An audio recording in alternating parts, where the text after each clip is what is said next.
Listo. Listo. Hola, buenas tardes. Gracias por acompañarnos en nuestra segunda plática sobre migración. En esta ocasión, hablaremos sobre los efectos psicológicos que provoca la migración. Y tenemos como invitado al psicólogo Omar Ojeda Rodríguez, quien participa como voluntario en la estancia del migrante González y Martínez. Bienvenido y gracias por acompañarnos, Omar. No, al contrario, gracias a usted por la invitación. Cuéntanos cómo ha sido tu experiencia como voluntario. Mira, yo tengo este año 6 años que estoy como voluntario. Si te soy honesto, yo no conocía mucho del tema. Nunca fue el tema alrededor del cual girara mi curiosidad, ni en la carrera, ni al terminar la carrera. Y era un tema del cual yo era muy ignorante en muchos sentidos. Eh, sí es un tema que está atravesado en mi familia porque personalmente hay personas cercanas a mí que han migrado y que en algún momento, sobre todo cuestiones económicas, pues les obligaron a dejar a su familia. Pero todo esto sucede cuando yo soy muy niño y no alcanzo a dimensionar este fenómeno, ¿no? No alcanzo a dimensionar las causas y los efectos. Yo solamente me preguntaba, veía, por ejemplo, a sus parejas y me preguntaba por qué una persona tendría que dejar a su esposa o a sus hijos y salir a otro lugar y por qué yo dejaba de ver a estas personas de repente en mi vida, ¿no? A mi tío y a mi primo. Y no entendía por qué eso sucedía, por ejemplo, con ellos, pero no con mis papás. Eh, pero, pues digo, se quedó en eso, en una curiosidad infantil. Es hasta después que acabo la carrera que por azares del destino, por total casualidad, en una conferencia conozco a las personas de Tequisquiapan que tienen el proyecto de la estancia del migrante y me abren un panorama que yo no conocía. Nos organizamos con unos amigos, empezamos a juntar algunas cosas para hacer una donación, vamos hacia Tequis y nos toca la suerte o la mala suerte, no sé qué fue, de ver justamente uno de los trenes pasar en ese momento con no lo sé, 100, 150 personas. Y pues es una de esas experiencias en donde en ese momento tú ves esto y no logras dimensionarlo, no sabes exactamente qué es lo que acabas de ver o qué es lo que acaba de suceder. Yo solo sabía que, que había leído sobre esto, que había visto videos sobre esto, pero verlo en persona es una cuestión que ni siquiera podría tratar de ponerte ahorita en palabras porque va a ser muy difícil que yo pueda transmitir lo que sientes en este momento. Solo de alguna manera pues surgió la necesidad o surgió la urgencia en mí de involucrarme y de saber más y de investigar y de contactar a estas personas y de alguna manera tratar de aportar algo aunque fuera mínimo. Entonces empecé involucrándome en el tema. Mm, Digo, no tengo un estudio formal de esto más que a lo mejor los libros que he leído, un par de cursos que he hecho, sino que ha sido trabajo en campo, o sea, sobre la experiencia hemos ido aprendiendo de las realidades que hay, de las dificultades que hay, de las necesidades que hay. Y pues de eso hace 6 años y aquí estamos. Muchas gracias, Omar, por comentarnos tantito cómo empezó todo esto para ti. Y me gustaría saber, pues también desde tu experiencia, porque sabemos que eres psicólogo, ¿no? Entonces, Correcto. eh, cómo se desenvuelve o cómo se puede relacionar todo lo que has aprendido o lo que sabes más bien de psicología con todos estos efectos que tienen, pues, estas experiencias de los migrantes, cómo se relacionan con lo que tú ya sabes y también cómo los has ayudado tú desde todo esto que has aprendido a lo largo pues de tu carrera para poder sobrellevar todo lo que les pasa. Claro. Mira, para empezar, creo que te enseña una lección bien valiosa, que es que los conocimientos que tú puedes aprender en una escuela, no te voy a decir que son inútiles, pero sí están muchas veces alejados de una realidad tangible. Y no es hasta que tú logras hacer este match entre esa realidad y ese conocimiento que verdaderamente te das cuenta cómo es que se aplican las cosas o para qué sirven las cosas. Pero creo que es importante que a la gente que ve el video le pongamos en contexto un poquito de qué es lo que sucede. Nosotros, al menos en este contexto particular en Querétaro, estamos atendiendo a una población principalmente transmigrante. ¿Qué quiere decir esto?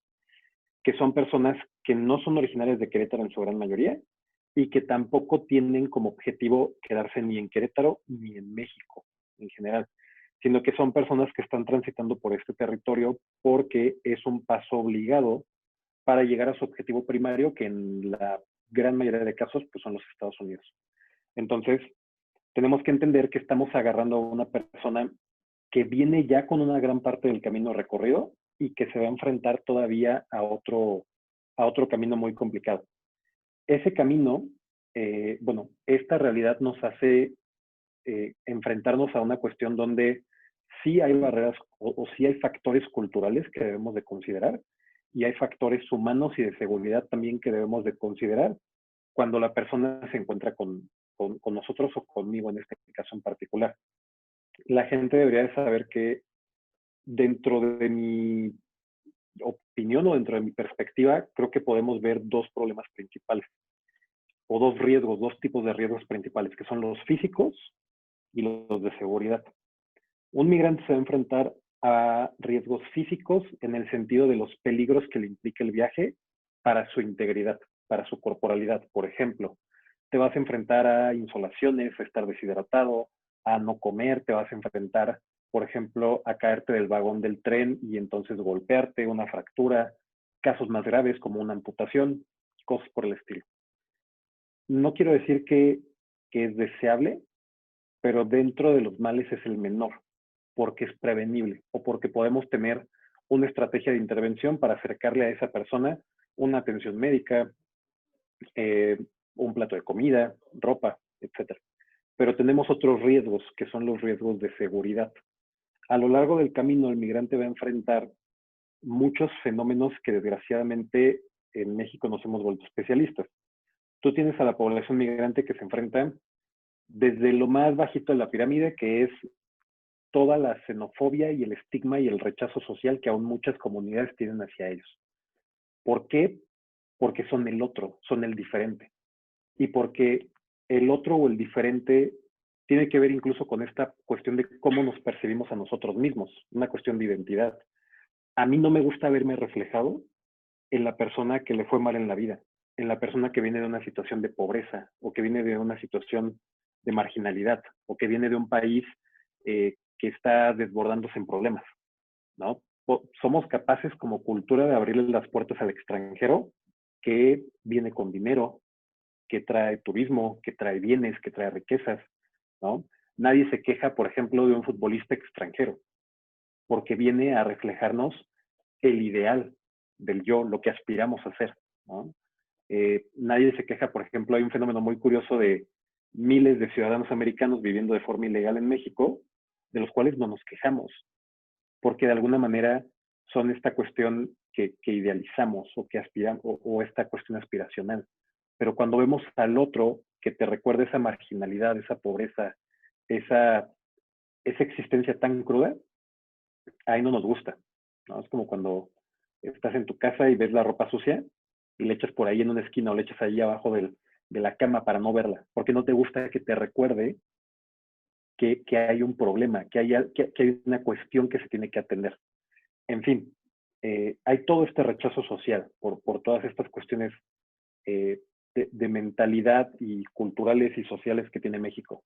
Pero tenemos también riesgos, por ejemplo, en donde sabemos que los migrantes son extorsionados, son asaltados, son secuestrados, sabemos que son torturados y sabemos que incluso, digo, hay infinidad de trabajos de investigación y de trabajos periodísticos, hay infinidad de testimonios donde podemos saber que tanto de parte del Estado como de parte de los civiles y de los grupos de crimen organizado, pues el migrante es la carne de cañón, ¿no? Es la carne de cañón para la trata de personas, para cuestiones, tareas operativas con los grupos de la delincuencia organizada, por ejemplo, volverse halcones y estar observando, vigilando ciertas zonas, volverse carne de cañón para ser sicarios, ¿no? Volverse una tasa de cambio en donde te secuestro, te capturo, te pido el teléfono de tu familia, les llamo por teléfono a Honduras y les pido que me den 2, 3 mil pesos, que pudiera parecer poco, pero cuando vemos la situación de estas personas entendemos lo que para ellos significa ese dinero, y cuando vemos el número de personas en tránsito, sabemos la magnitud que alcanza este fenómeno. A eso me refiero con riesgos físicos y con riesgos de seguridad. Cuando sumamos todo esto y le añadimos este topping de xenofobia y de rechazo social, vamos a obtener a una persona que está en un estado mental muy frágil, muy delicado. Y que por más que llegue a un lugar donde nuestra misión sea apoyarle o tenderle una mano, no va a ser sencillo para ellos eh, lograr diferenciar quién sí genuinamente está buscando ayudarles y quién puede representar un riesgo o una amenaza. La forma en que nos acercamos y la forma en que nosotros podemos ayudarles a desfogar o a desbocar todos estos fenómenos mentales que se dan en la persona que ha atravesado por todos estos riesgos físicos y de seguridad, es donde entra mi trabajo, y es donde tenemos una labor muy delicada y muy específica, porque sí se vuelve complicado, ¿no? O sea, imagínate una persona que llega a Querétaro y ya atravesó la mitad de México, a lo mejor un viaje que tú te aventarías de frontera a frontera en 15 días y el tren no parara, pues ya tienes 4 meses en el país porque en Chiapas te volaron el dinero que traías cruzando la frontera, ¿no? Los mismos policías o los militares, o porque alguien ya te metió unos golpes para robarte la cartera o el celular, o ya le llamaron a tu mamá para pedirle dinero por ti, o si eres mujer ya sufriste una violación, ¿no? O tienes que trabajar en un prostíbulo en Oaxaca o en Chiapas para poder sacar lana cuando apenas vas empezando el viaje, porque ya te quedaste en ceros. Recibirlos nosotros después de tantos kilómetros y kilómetros y días y semanas de este trato y de estas situaciones de shock, genera que estén en un estado mental muy frágil, muy en alerta, podríamos llamarlo. Y creo también que es algo importante que las personas de a pie sepan, y que sepan que lo que a veces parece hostilidad, pues es algo más similar a un estrés postraumático. Y, por ejemplo, entonces, ¿tú crees que de alguna forma pues este trauma o este daño a la salud mental de los migrantes poco a poco se vaya naturalizando por parte de los migrantes? O sea, ya no se visualice y ya se viva, pues como, pues sí, como algo normal, algo que los afecta, pero que no, pues ya no lo ven, ya no, por esa misma ayuda que no han tenido y por todo lo que han pasado, pues no haya otra solución que pues ya, sobrellevarlo. Sí, que se acabe normalizando.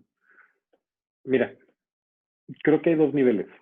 Creo que si lo vemos a un nivel consciente, al nivel más superficial, desgraciadamente creo que la respuesta es sí. O sea, sí hay una normalización de esta violencia, ¿no? Y al final del día, pues la mujer que mañana salga de Honduras o de El Salvador o de Guatemala con rumbo a Estados Unidos, eh, va a buscar anticonceptivos, porque da casi por un hecho que va a ser violada, ¿no? O el hombre que va a cruzar la frontera va a buscar escondites para su dinero, porque da casi como un hecho, es casi un default, que va a ser asaltado o que va a ser extorsionado, ¿no? O trata de desarrollar, por ejemplo, una forma de lenguaje o de comunicación con su familia para que ellos sepan cuando es una extorsión, cuando realmente está bien, o qué es lo que sucede. Entonces sí hay una normalización. Este no es un fenómeno nuevo, y eso es algo también que la gente tiene que saber. Tenemos por lo menos 15 o 20 años viviendo un éxodo masivo de personas a través de México que están saliendo de Centroamérica, ¿no? Y desde luego no es de intención restar importancia a otros flujos migratorios, pero digo, vamos a cumplir el siguiente año 10 años, por ejemplo, de una guerra en Siria que ha obligado a tantas personas a morir ahogadas en el Mediterráneo, pero tenemos el doble de tiempo en México y el problema está en que en México no los mata una barrera natural, los matamos nosotros. O sea, tenemos 15 o 20 años ejerciendo una violencia sistemática y brutal contra estas personas. Entonces, desgraciadamente sí, se normaliza. Y los que mañana o pasado mañana intenten el viaje ya son conscientes de esta cuestión. Pero en una capa quizás más profunda, a un nivel quizás más inconsciente, nadie jamás puede acostumbrarse al hecho de que va a ser asaltado, golpeado, extorsionado, violado, desaparecido, etcétera, ¿no? Entonces, el hecho de que se normalice y el hecho de que sea esperable que estos fenómenos sucedan, por más triste que eso sea, no resta el hecho de que definitivamente van a afectar a la persona, que su estado mental se va a ver alterado y que estas situaciones de estrés y de trauma y de shock constante van a pasar factura en su salud mental. ¿Qué tipo de cosas vamos a ver? Desde la dificultad, por ejemplo, para el acercamiento con la persona. Cuando vemos a esta persona que se retrae, que no tiene tanta facilidad para el contacto, o que rechaza el contacto físico, ¿no? Cuando tenemos a la persona, por ejemplo, que no habla, que no sabe cómo expresar lo que está pensando, lo que está sintiendo, vamos a ver muchos fenómenos.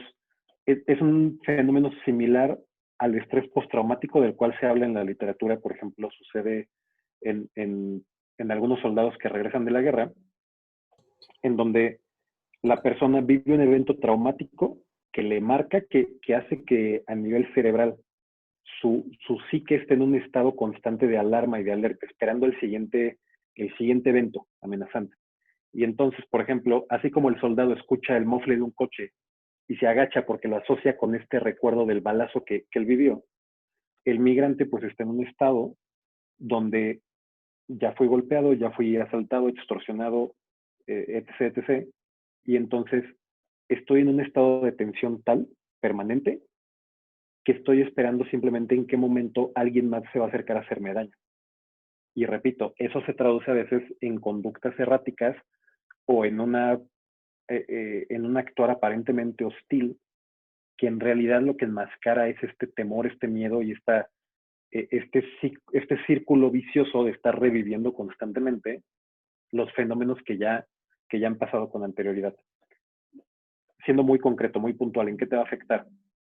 Va a afectar tus ciclos de sueño, que de por sí ya vienen afectados porque si vas arriba de un vagón no te quieres quedar dormido para no caerte. Va a afectar tus ciclos de sueño. Eso va a hacer que tu energía, obviamente, la oportunidad de que tu cuerpo se regenere no es igual. Va a afectar tu apetito. Va a tener consecuencias, por ejemplo, en cuanto a estar constantemente reviviendo estos eventos traumáticos. Y este constante estado de tensión y de estrés va a traer, por ejemplo, en un mediano y largo plazo, enfermedades cardiovasculares, va a ser un factor de riesgo para poder pensar con claridad, para poder tomar decisiones, para poder analizar cierta información, para poder estar en un estado de claridad mental en ciertas ocasiones. Entonces, pues, vamos, o sea, es una nube gris lo que tienes en la mente en esos momentos. Claro. Y pues sí, esto que tú me dices sobre cómo los migrantes pueden parecer hostiles, yo por ejemplo pues vivo cerca de San Juan del Río, ¿no?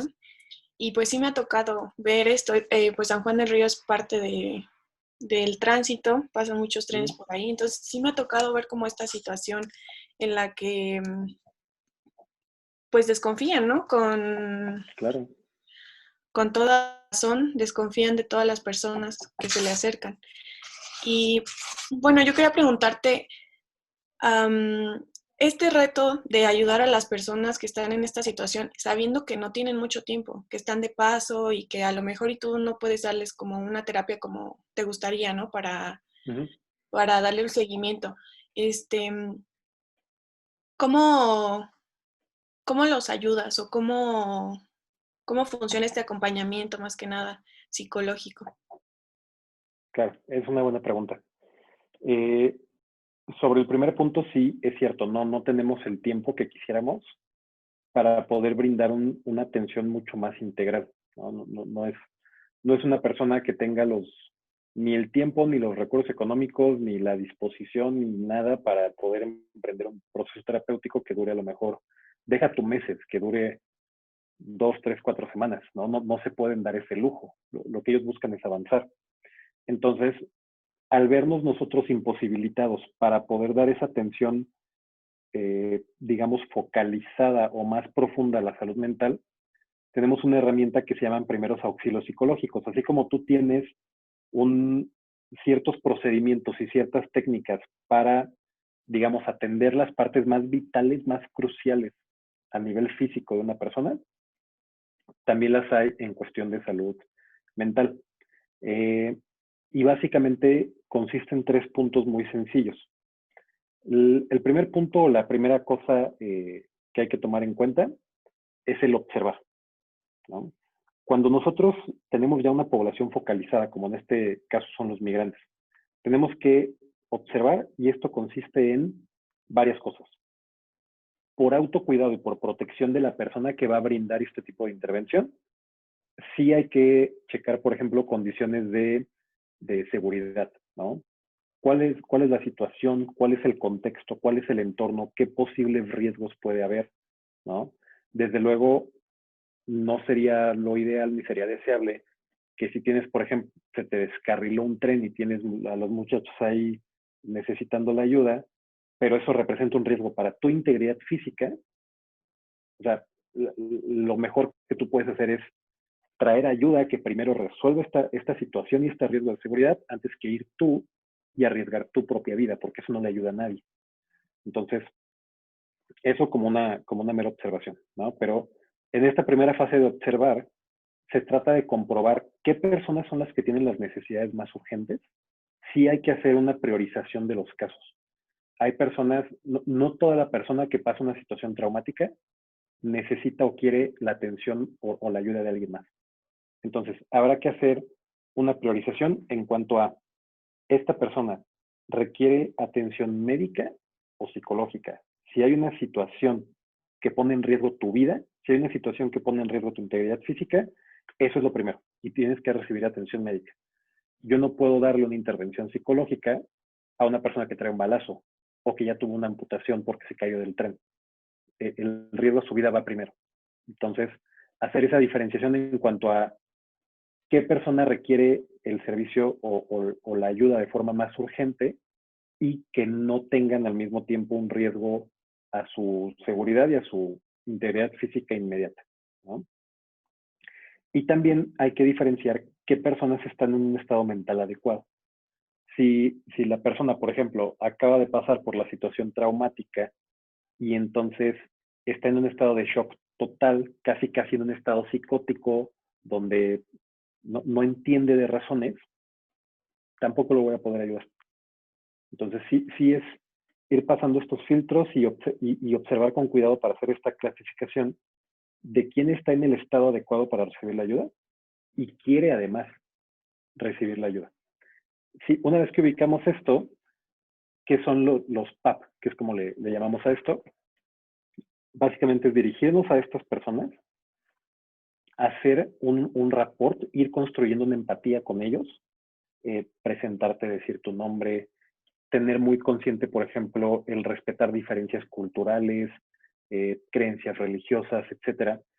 Y el objetivo de esta etapa de escuchar es que las personas nos digan qué es lo que les preocupa o qué es lo que necesitan en ese momento, ¿no? O sea, escuchar la necesidad de la persona de una manera empática, de una manera calmada, de una manera que le ayude a tranquilizarse y que le haga sentir que genuinamente tú tienes un interés en esa persona y en esa necesidad.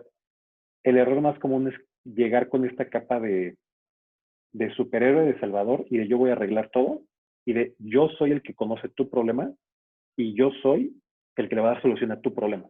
No, tú no sabes nada. Tú tienes que llegar con la humildad de decir, tú eres el que está viviendo esta situación. ¿Cómo te puedo ayudar? ¿Qué necesitas de mí? Y que la persona perciba la empatía suficiente para abrirse contigo, pero será la persona la que desarrolle esta narrativa de qué necesidad tiene, porque no todos tienen la misma necesidad. Hay quien te va a decir, pues yo lo que necesito ahorita, brother, es un plato de comida, necesito agua.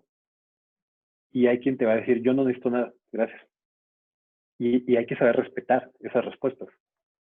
Y hay quien te va a decir, ¿sabes qué? Hace 2 días me separé de mi familia, agarramos trenes diferentes y, y, y, y no sé qué hacer y estoy desesperado y estoy deprimido y me está consumiendo esta situación. Pero son ellos quienes tienen que tener este control y este poder de la narrativa, de ser ellos quienes establezcan el problema y tú asumirte meramente como una escucha activa, como una escucha y un acompañamiento empático hacia esa situación y hacia ese problema. Para llegar a para llegar a un tercer punto, en donde tu objetivo va a ser conectar, ¿no? ¿Conectar con qué? Ayudar a que la persona conecte con sus necesidades. Hacerle ver a esa persona o ayudarle a tener claridad en cuanto a que establezca lo que necesito es un plato de comida, una botella de agua. Conectar, por ejemplo, con los servicios que le pueden ayudar. Por ejemplo, si una persona tiene un tema legal, conectarlo con el servicio que le puede ayudar. Si tiene un tema médico, conectarlo con el servicio que le puede ayudar. Si es una cuestión de separación familiar, tratar de conectarlos con quien les puede ayudar o, si es posible, tratar de reconectarlos con sus familiares o con sus seres queridos para finalmente permitir que ellos sigan su camino, ¿no? Nosotros lo que hacemos es brindar información, asesoría, orientación, ayudarlos a conectar con el servicio que los puede ayudar en ese momento, lo cual implica que tú de entrada sepas cuáles son esos servicios, cuáles son las opciones que tienes para acudir y que podamos llevarlos a que ellos establezcan un plan de acción de cómo quieren resolver esa situación que te plantean en el inicio y darles las herramientas y la información para hacerlo. Pero tendrán que ser ellos quienes establezcan y ejecuten ese plan de acción. Repito, no ponernos nosotros en esta actitud condescendiente de yo soy el que te va a decir qué hacer, yo soy el que te va a arreglar tu problema, sino no, yo voy a hacer una herramienta para que tú resuelvas de la forma en que tú mismo vas a establecer esa situación que te está agobiando. Parece muy sencillo y parece que no tiene ciencia, pero el simple hecho de brindarle este espacio de real empatía y apertura y escucha a la persona, como lo platico a veces con algunos amigos, el simple hecho de tratar a alguien como un ser humano, después de que te han tratado como objeto, como animal o como basura, ya es un gran impacto.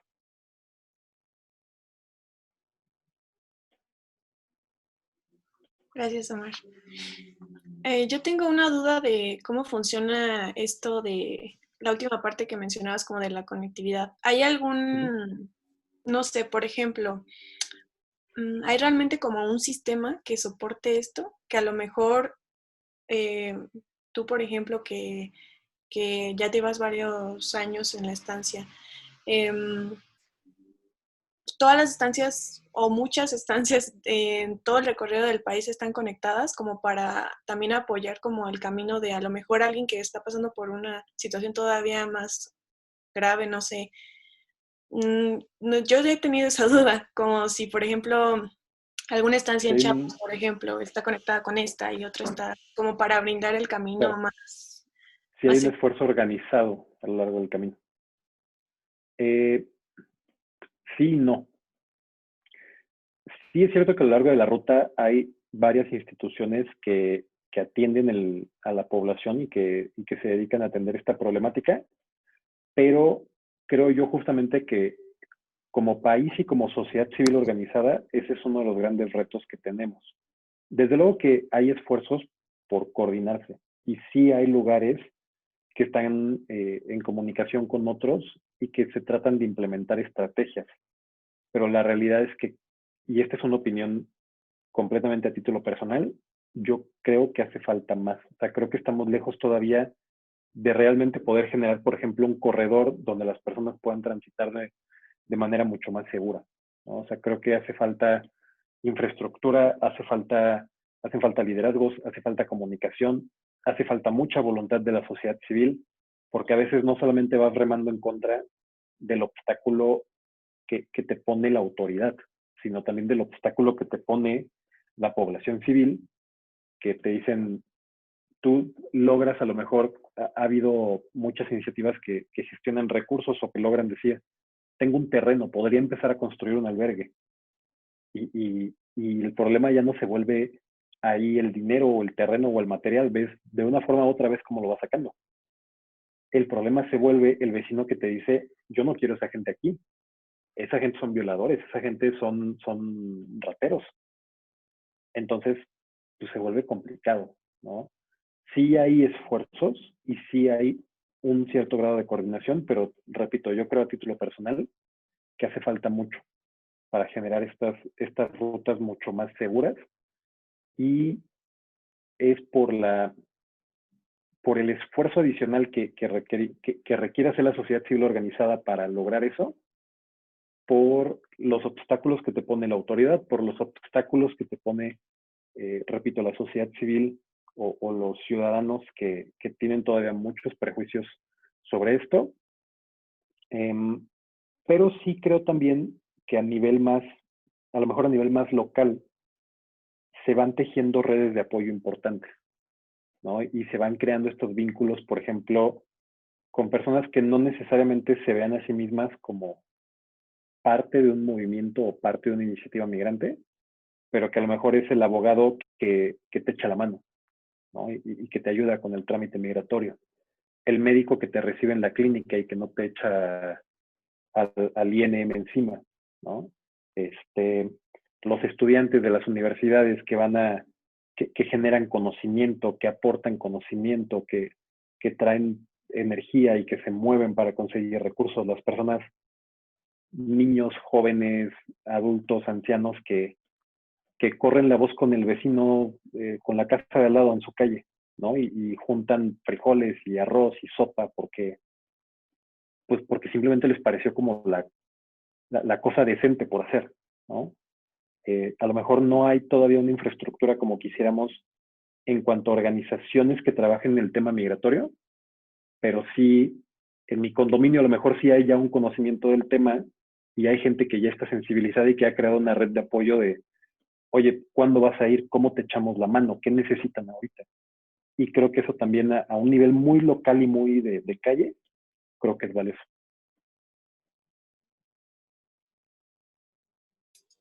Muchas gracias por esa explicación. Yo tengo una pregunta. Entonces, este, pues sí tenemos que hacer, o cómo podemos entonces, a pesar de tener pues sí, como sociedad, ver a los migrantes no como alguien que pues llega por necesidad muchas veces, ¿no? Por estar en peligro, este, porque busca una mejor calidad de vida.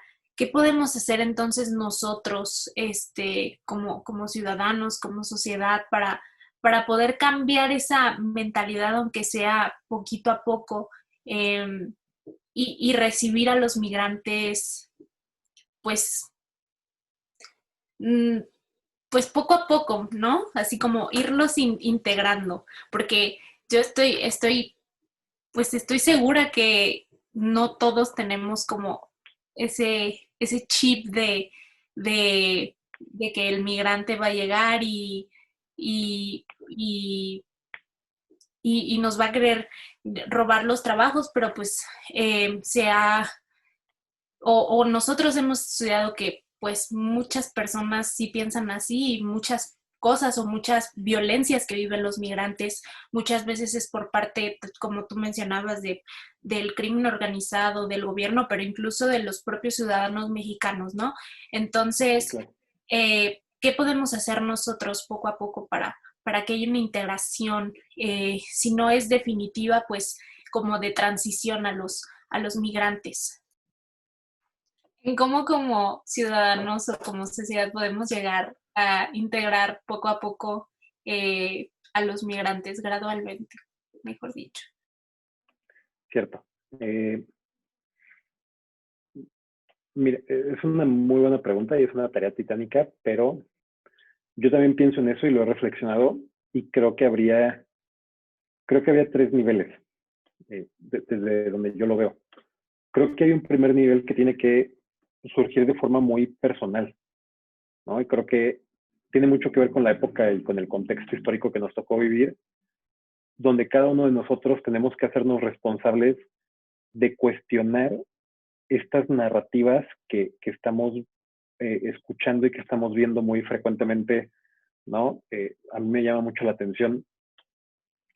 Pues acabamos de vivir un proceso electoral en Estados Unidos.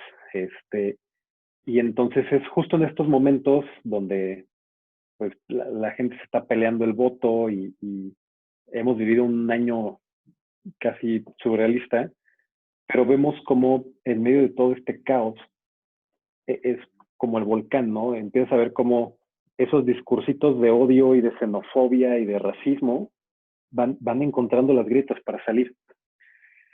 Y creo que nuestra primera labor como individuos para realmente ser ciudadanos y ser más que ciudadanos, seres humanos, empáticos, seres humanos capaces de conectar con el sufrimiento de otro, es cuestionar estas narrativas, ¿no?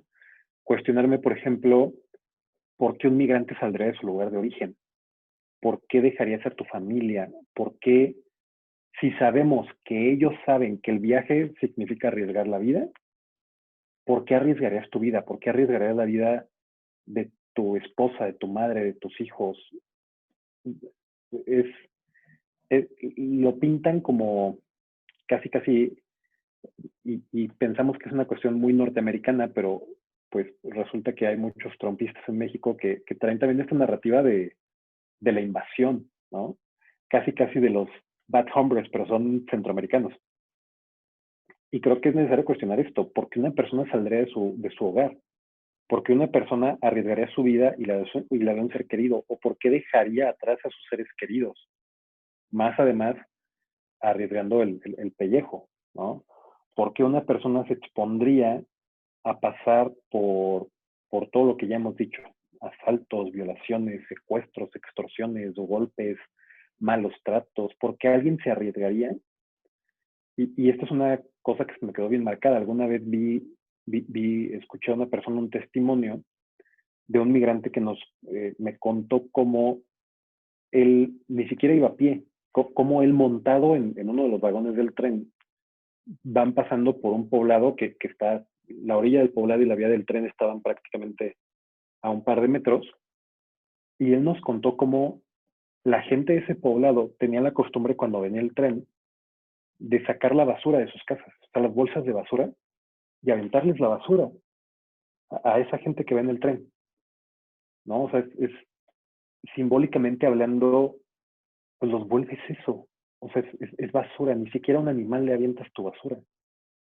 Entonces, creo que tendríamos que cuestionarnos mucho cuál es la actitud y cuál es la visión que tenemos sobre el extranjero, sobre el otro, por qué una persona saldría de su hogar y que esto nos llevara a un primer acercamiento, ¿no? Al acercamiento mío con ese migrante, con ese otro, pero ya no para juzgar o para apuntar dedos, sino para escuchar. ¿Cuál es la historia que el otro tiene que contarme? ¿Qué es lo que sucede con él o con ella? Creo que si hacemos eso, tenemos una guerra muy importante ganada porque nos genera empatía. Y creo que si somos capaces de generar la empatía con estas personas y de ver de saber que hay otras realidades y ver a través de sus ojos esas otras realidades, creo que entonces podemos dar un siguiente paso en donde yo a la hora de la comida, ya le digo a ya le digo a mi papá, oye, no, es que pues, este cuate no viene a robarte el trabajo. O ya le digo a mi mamá, oye, es que no deberías de ver feo a todos los que a lo mejor no vienen en esas situaciones tan extremas, pero que sí también pues, la han pasado mal y que vemos también ese rechazo, ¿no? Otro caso que yo conocí de primera mano, ¿no? las esposas que no querían colombianas y venezolanas en su fraccionamiento porque pues, no me vayan a bajar al marido. Y no es tu enemigo, o sea, no sabes nada de esa persona. Ni es la colombiana que viene a bajarte al marido, ni es el hondureño que viene a quitarte el trabajo, ni es una invasión, ni son drogadictos, ni son asesinos y violadores. O sea, la persona que quiere delinquir no se va a ir a un país que tiene una tasa de aplicación de la ley mucho más alta, ¿no? O sea, si quiero delinquir, pues me quedo en el país que es casi un estado fallido y donde la violencia desborda. Entonces, creo que nos da la oportunidad de eso, de sensibilizar y de tratar de replicar esa empatía en el otro, ¿no? Ya puedo yo ayudar a que el otro también cuestione estas narrativas, no imponer mi visión, pero sí ayudarle al otro a cuestionar. Y si nos va muy bien, llegar a un tercer nivel, donde creo que la responsabilidad sería de cada uno de nosotros buscar justamente esa organización de a pie, esa organización de calle como sociedad civil. ¿Qué redes de apoyo puedo construir con mis compañeros de escuela, con mis compañeros de trabajo, con los vecinos en la cuadra? ¿Qué tipo de organización podemos formar? ¿O a qué organización ya existente puedo yo sumarme para seguir generando esfuerzos sistematizados, eh, esfuerzos ya con una metodología y con un proceso de por medio? Entonces yo iría en este plano personal, después grupal, llámese familiar, trabajo, escuela, amigos, etcétera, para finalmente tratar de llegar a un nivel, ¿cómo se llama? Tratar de llegar a un nivel de organización, ¿no? Un nivel mucho más ya estructurado. Eso creo yo que es como, o he descubierto que es un camino que podríamos seguir y que creo que funcionaría. Muchas gracias, Omar, por brindarnos tu perspectiva, porque incluso todavía en esta situación con la pandemia y con el confinamiento, es todavía más difícil salir de nuestra zona de confort, ¿no? Y darnos cuenta de todas estas cosas, historias que tú nos cuentas. Yo la verdad, pues sí, no he tenido mucho contacto y una parte de nuestro plan era como pues acercarnos a estas asociaciones como en la que tú eres voluntario, al CAMI o al Toribio Romo, y ver como un poquito más presencial, pero pues desafortunadamente ahorita no se puede. Sí. Y este acercamiento que tú nos das a lo que se vive día a día, sí ayuda mucho a empezar esta parte, la primera que nos decías, ¿no? Empezar a cambiar el discurso en nuestra mente, el discurso que escuchamos en todos lados, el discurso de la discriminación, del odio. Entonces, muchas gracias por brindarnos esta perspectiva. No, al contrario. Gracias por invitarme y sobre todo, pues gracias por hacer un esfuerzo por esto, ¿no? Porque a pesar de que literalmente son cientos de miles de personas las que atraviesan la ciudad y el estado cada año, sobre todo en lugares como Querétaro, que la realidad es que tendemos un poco más al conservadurismo, ¿no? Entonces, muy fácilmente se nos da esta cuestión de invisibilizar este tipo de fenómenos, ¿no? Y de ponernos como en estas filosofías de el Querétaro fregón y todo esto que es problemático, lo trato de esconder ahí abajo de la alfombra y no apuntamos hacia ello. Entonces, creo que es importante que personas como ustedes, pues, arrojen un reflector, por más grande o por más pequeño que sea, hacia estos temas, porque la gente que está allá afuera, en la calle, normal, común y corriente, muchas veces no es negligente, solo somos ignorantes y necesitamos saber más de esto. Entonces, creo que, pues, empezando por esa parte, es bien importante. Ay, pues muchísimas gracias, Omar. Yo tengo otras dos preguntitas que quería hacerte. Las que quieras. La primera, ahorita que estábamos hablando, pues, de este acompañamiento pues, que tú le das al migrante, quería saber, por ejemplo, para los niños, ¿cómo es? Porque obviamente cuando una familia o un migrante, o más bien una familia migra completamente a otro lugar y cuando pues yo creo que cuando traen niños es muchísimo más complicado. ¿Cuáles son las diferencias o cómo afecta la vulnerabilidad? Esta vulnerabilidad al niño y qué tipo de acompañamiento se le da a comparación de una persona mayor. ¿Qué tiene de diferencia?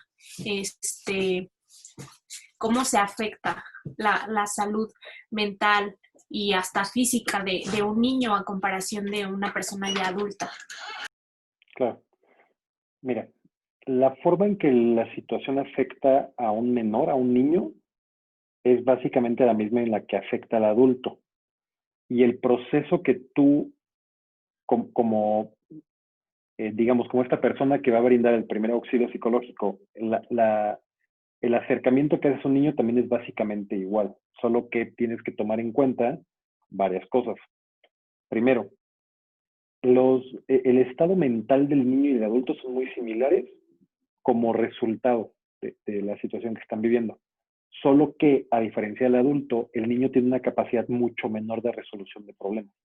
Entonces, es mucho más fácil que el niño caiga en una actitud catastrofista y de desesperanza porque no va a encontrar o no va a tener los recursos para resolver la situación en la que está.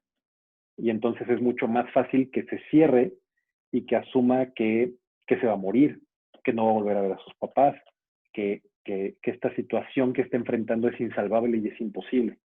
Entonces, es tener mucho cuidado con esa parte. Y en cuanto a cómo intervenir, lo mismo.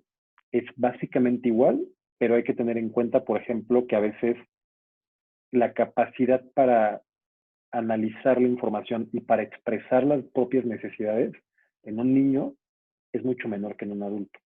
Es más fácil que un adulto te exprese qué quiere, qué necesita y cuál es y que aterrice un plan de acción a un niño que le va a costar trabajo decirte qué necesita, qué le está pasando y que a lo mejor no va a tener todavía la capacidad de resolución de problemas para decirte, la solución a esto que yo estoy pasando y con lo que tú me puedes ayudar es A, B, C, D. No tienen esa capacidad para sistematizar. Entonces, es bien importante el acompañamiento, ¿no? O sea, que nosotros tengamos muy en claro que son personas mucho más vulnerables y que entonces incluso físicamente los acompañemos, ¿no? O sea, a lo mejor yo puedo despedirme de un adulto en la calle y cada quien sigue por su camino, pero no sería recomendable hacer lo mismo con un niño y dejarlo pues a la merced de las personas en medio de una calle en una ciudad que no conoce, ¿no? Entonces, hacer este acompañamiento físico con los niños, tratar de brindarles mucha seguridad y dentro de lo que cabe mucha estabilidad es bien importante. Y saber que puede haber conductas regresivas donde el niño que acaba de atravesar el trauma se vaya a etapas anteriores donde se sentía más seguro. Pero entonces suceden este tipo de cosas como dormir en posición fetal o de repente te orinas en los pantalones. Y saber que es algo, no es padre, pero es algo esperable. Y básicamente la idea es darle muchísima seguridad y muchísima contención al niño y hacerle ver que la cosa va a estar bien y que si no está bien, pues tú lo vas a acompañar, ¿no? Y tú te vas a encargar de conectarlo con esos otros que también le puedan dar esa seguridad. Un punto bien importante para el que quiere intervenir en este tema de manera voluntaria, para el que trabaja en esto, para el que hace política pública, para el ciudadano que se encontró un migrante mañana de camino a su chamba. Siempre lo ideal, lo deseable va a ser la unión familiar. Lo peor que puedes hacer es separar una familia. Si un niño de 5 o 6 años no alcanza a comprender qué es lo que está sucediendo en este viaje, imagínate si además de eso lo tiene que procesar sin sus papás o sin sus hermanos. Es lo peor que puedes hacer. Siempre lo deseable será, o el objetivo siempre debe de ser, reunir al niño con su familia, que son los cuidadores primarios. Y en el proceso de poder hacer eso, ser tú esa fuente de contención y de cariño y de seguridad, de estabilidad para el niño. Eso es lo principal.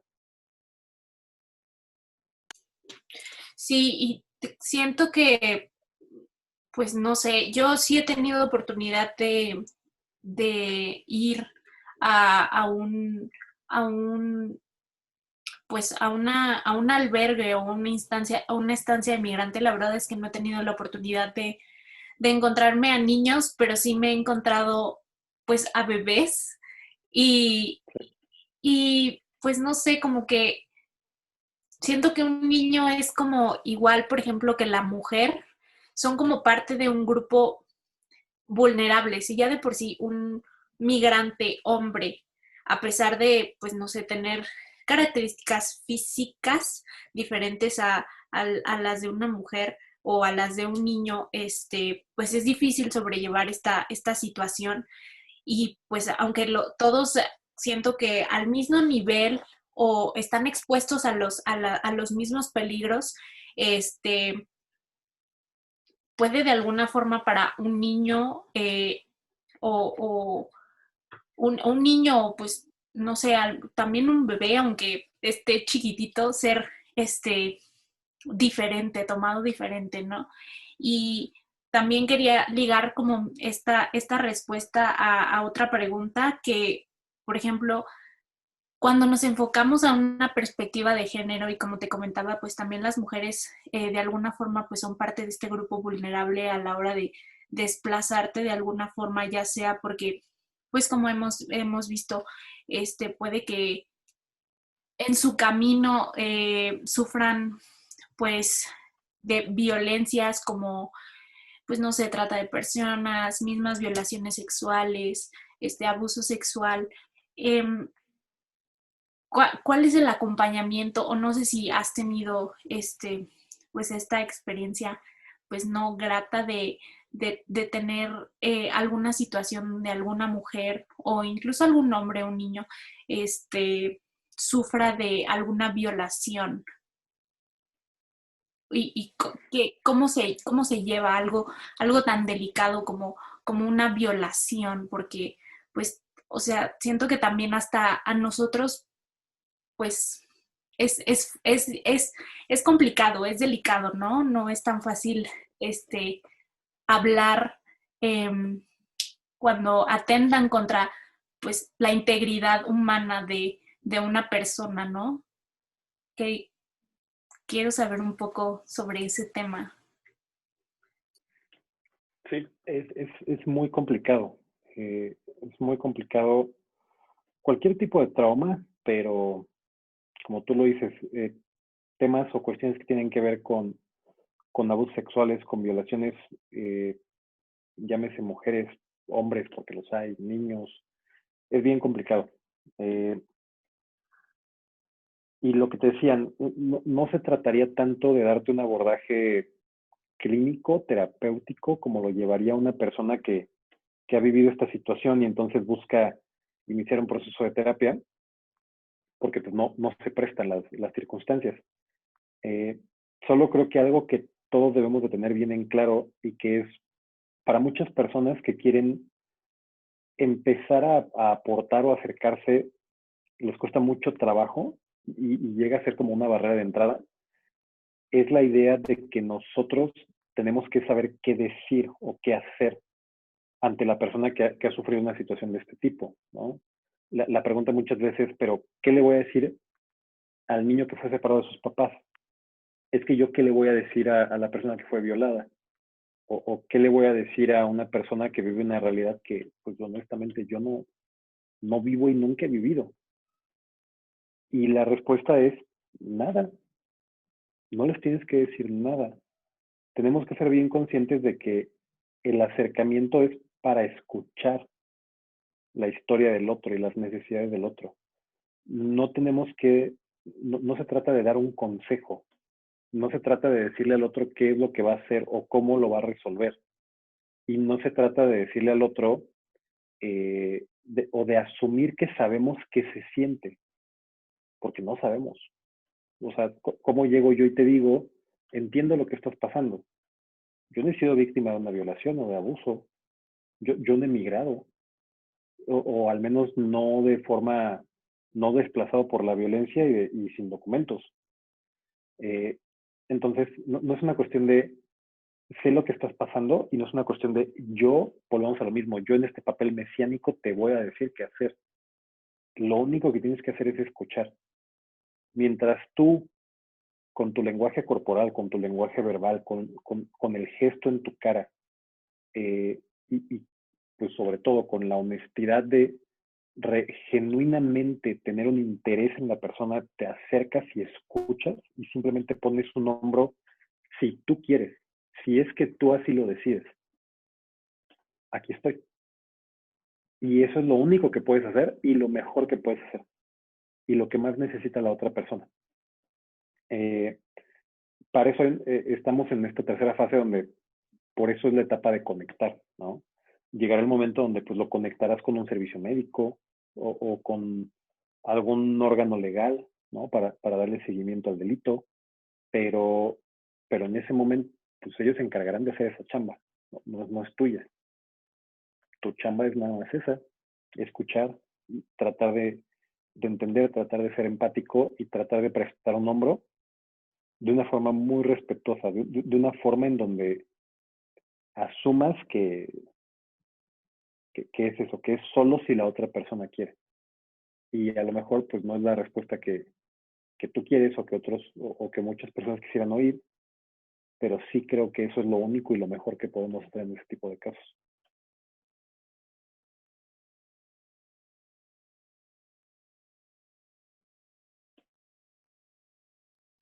Muchas gracias, Omar. Gracias de verdad por darnos un poquito de tu tiempo, por ayudarnos a abrir nuestra perspectiva y aparte empezar este diálogo, ¿no?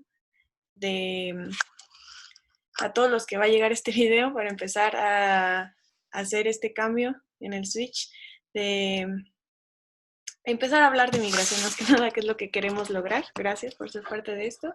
Y para cerrar, solamente te lo dejo por si quieres platicarnos un poquito de la estancia del migrante en Tequis, a lo mejor de algún vacante de voluntariado, cómo funciona, por si alguien quiere apoyar de alguna forma.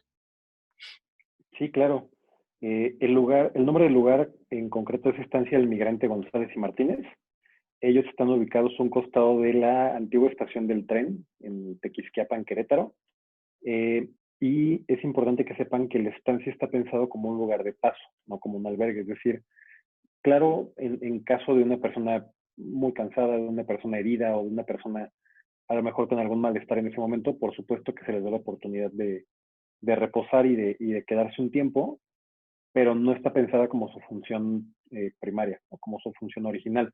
La idea del lugar es ser un lugar que funja como, digamos, una pequeña parada de pits, ¿no? Una pequeña ayuda, una pequeña mano en el camino donde las personas puedan descansar un poco, donde las personas puedan tener una botella de agua, un plato de comida, donde puedan tener un poco de ropa, donde puedan tener personas que los ayuden justamente un poco en estas necesidades que se vayan presentando, digamos como de buena fe o de buena voluntad para recargar energía y continuar en el trayecto, ¿no? Pero no está, al menos en este momento, no es un albergue.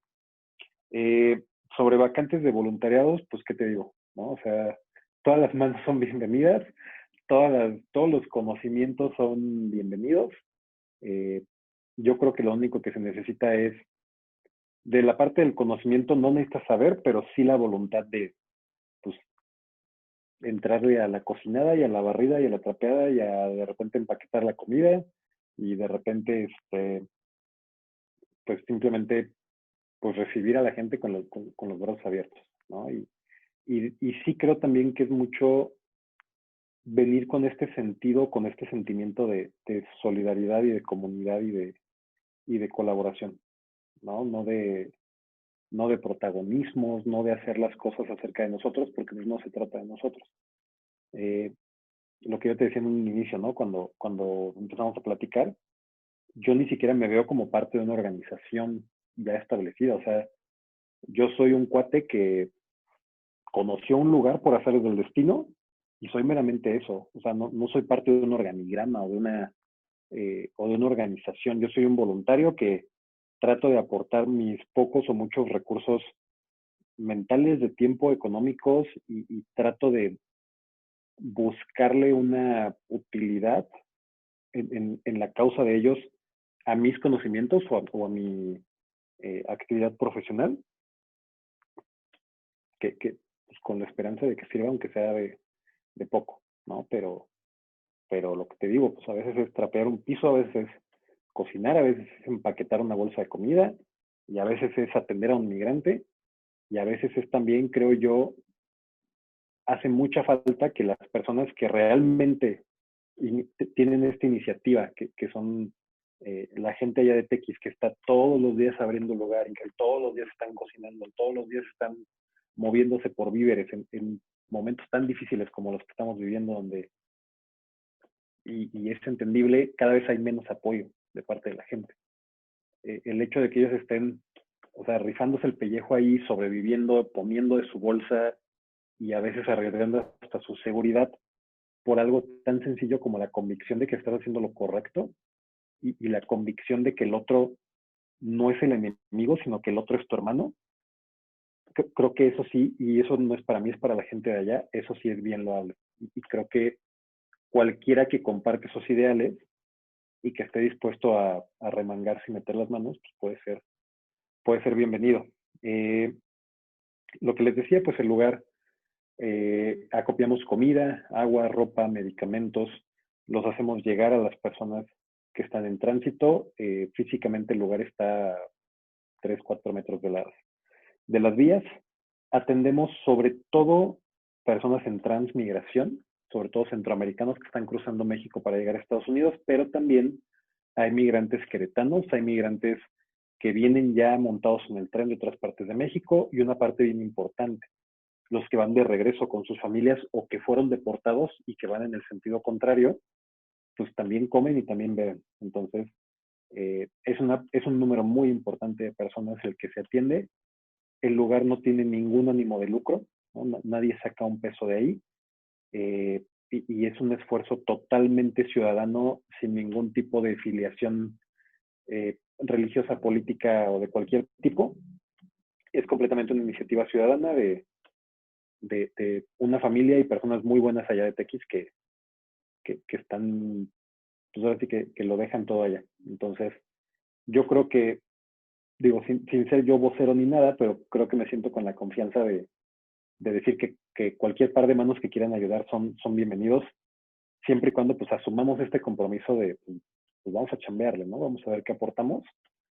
Y eso, ¿no? Creo que no sé si habrá por ahí también en algún momento oportunidad de dejar un contacto o algo, tanto para comunicarse con la gente de allá como comunicarse aquí conmigo, que constantemente me estoy, sobre todo en fines de semana, pues me estoy desplazando para allá, y constantemente estamos aquí en Querétaro pues viendo la manera de apoyar al lugar. Perfecto, muchas gracias. Igual si nos pasas algún contacto para también nosotros publicar en las redes y a lo mejor establecer también un vínculo ahí para la información, estaría muy bien. Gracias. Sí, con todo gusto. Muchísimas gracias, Omar, por darnos la oportunidad de hablar un ratito contigo sobre este tema, porque pues sí, lo que buscamos con este proyecto es poder informar y pues dar a conocer que es importante, ¿no? Que empecemos a hablar de migración y todos estos temas que vienen con él. No, porque pues entendemos que pues la migración pues es como un todo, pero pues se divide en diferentes partes que son también importantes de conocer, ¿no? Y pues muchas gracias, me dio mucho gusto conocerte y pues platicar contigo, que es lo que se buscaba. No, al contrario, gracias a ustedes. Y espero que, pues tanto para ustedes como para quien pueda ver el video, espero que sea de ayuda. Que no sea muy cansado, porque siento que hablé un montón. Es que no es un tema fácil al final de cuentas, no es un tema que se pueda abordar muy rápido, entonces Sí, esperemos que llegue a muchas personas. Con siempre con que esos temas me cambiemos. voy como hilo de media, entonces pues espero que los que nos estén viendo mañana, que no me odien, perdón. Con que logremos que 1 o 2 personas empiecen a visualizar como tú dices, ¿no? Todo esto está escondido, todo este problema no se visualiza en la vida cotidiana, en nuestra vida cotidiana o en la información que consumimos a diario, en realidad pues no está, entonces si podemos meterlo a la vida de todos, es nuestra meta. Ya sería todo. Gracias. Eso exactamente. O sea, con una persona que al ver el video se cuestione y diga, oye, pues, y si en lugar de subir el vidrio del coche Ajá. a este cuate que me encuentro en el semáforo mañana, pues me orillo y platico 5 minutos con él en la banca. Y si me cargo un par de botellas de agua en la mochila en lo que voy a la uni, sí, esos pequeños actos ni siquiera de bondad, porque no es una cuestión de ser bueno, es una cuestión de ser un ser humano normal, decente. Creo yo que ya es una gran ganancia, ¿no? Y es ese primer pasito para hacer todas las otras cosas. Totalmente de acuerdo. Muchas gracias. Listo, Ale. Entonces,